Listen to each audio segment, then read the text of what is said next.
So the center is really working hard to help promote this overall effort and make sure that all of these dots that are dying to be connected get a chance to be connected. So we're not necessarily doing anything ourselves. It's more like helping to facilitate and convene a lot of things that are already happening and tell the collective story of parts of that. And there's many pieces. This area has had a history for decades of alternative agriculture, of real community-based and civic involvement from people. And so these things that you've seen today are built upon a really strong foundation of a lot of that. So I'm sorry, who are you? I've been asking myself that. I know,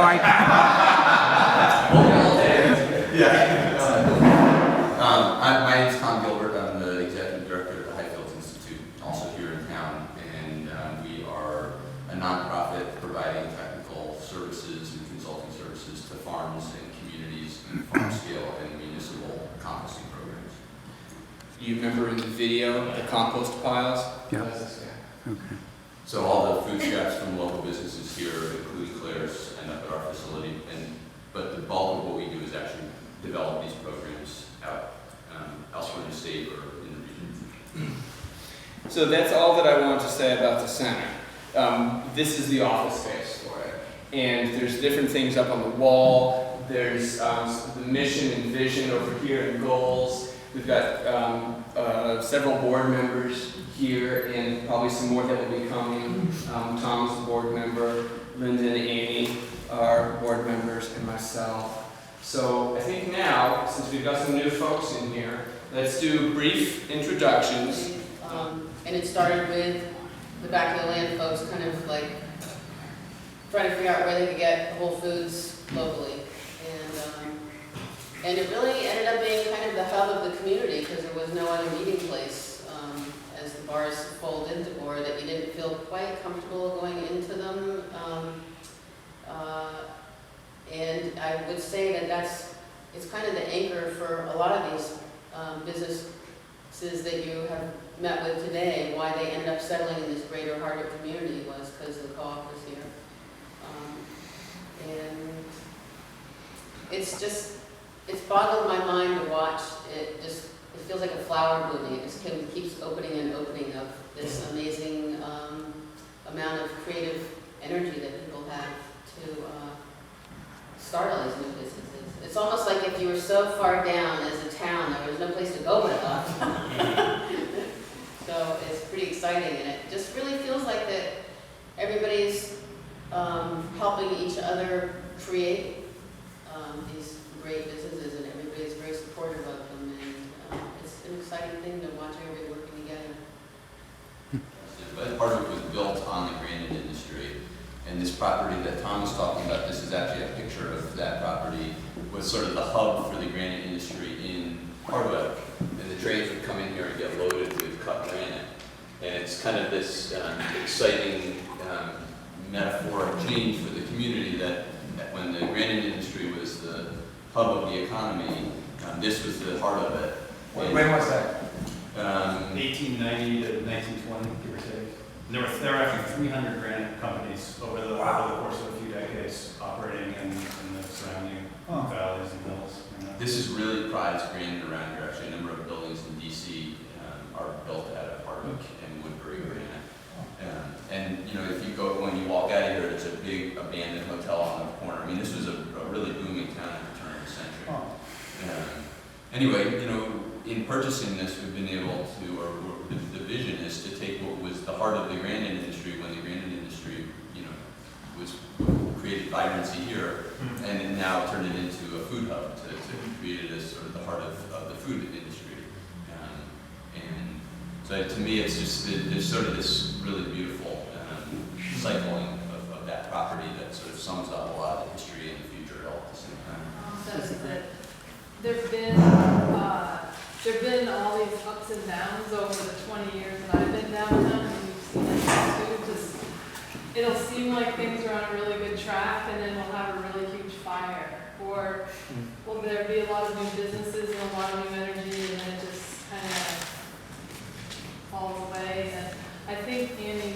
about what feels different this time is that it feels like it's more people working together, really cooperatively and doing innovative things, I think.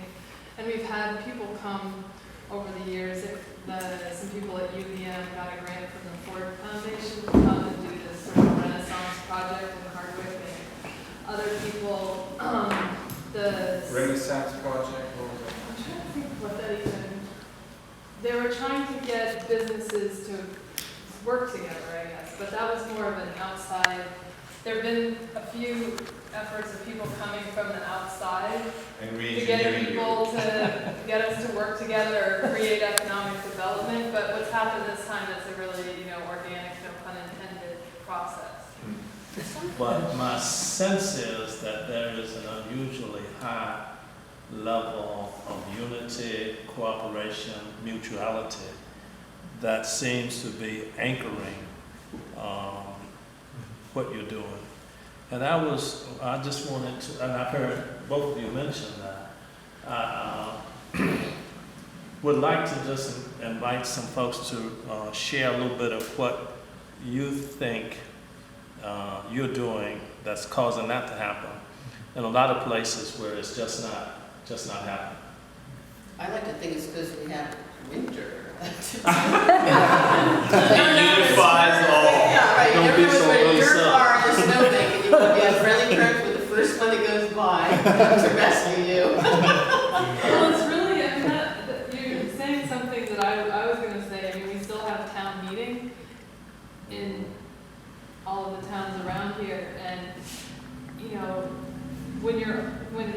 not everybody can go, but when you have a community trying to decide on things all in one room, and people have to, stay in the room together and look each other in the eye and come to some sort of decision about things and live with it, I think that's part of it. It's an extension of that. And you see people move here from other places and not sort of try to stay in their vacuum or not know how to operate outside of staying within their boundaries. And I think of an example of a friend of mine who came up and he was building a house, and he said right away, like, I don't want those snowmobilers on my property. And the snowmobiles have been going across that property for ages. And I said, well, the chances are the people who are snowmobiling across your property are the ones who are going to pull you out of the ditch or plow your driveway or bring you your wood. You got to think about these things. People being. Hasn't that been the case? I mean, it seems like something different is happening here now than was happening here before, when you still had town meetings and you still had winter. So there is something apart from those things which make a lot of sense, that now is, somebody here was saying that, it seems before that there were upswings, but then down, it was very uneven, but now there seems to be this, something else is happening now, and it would just be interesting to hear your thoughts about what that extra piece is. Well, that's. Go ahead. Well, I was going to say, that's what people have been asking, different people who have been coming here have been asking, why Hardwick, why now, why these people? And I have always been struggling to find an explanation, that besides, the water or the chemistry or something. But actually, when I was reading Otto's book, that part right in the beginning, in the introduction, about people, together envisioning the future and acting to create it. That when I read those couple of paragraphs, I thought, oh, that's what it is. That's what's happening. So I feel like you brought the explanation or some sort of rationale to it that I haven't been able to put, or at least put it into words.